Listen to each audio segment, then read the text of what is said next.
how to lock your Facebook app in your Android device. Hello everyone, I'm here to guide you how you can lock your Facebook app in your Android device. So locking the Facebook app on your Android device can help you to protect your privacy and ensure only authorized user can access to your account. So for that you have to follow this step. First of all, go to your device setting here. Once you are on your device setting, you have to just scroll down and go for the app lock here. So if you find the app lock on your device setting, or you can source that. Once you are on your app log, you have to place your finger on this screen and here you can find your app log. So if you want to lock your Facebook app in your Android device, just scroll down and search for the Facebook here.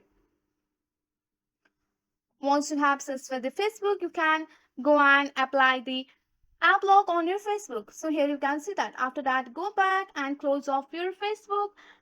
So you have to close your setting and go and open up your Facebook, and here you can see that you have to enter your password or your fingerprint, and you can successfully unlock your Facebook app in your Android device. With the help of this step, you can easily lock the Facebook app in your Android device. So that's it for today. If you like this video, please hit that like button and subscribe for more. I will see you in the next one. Thank you.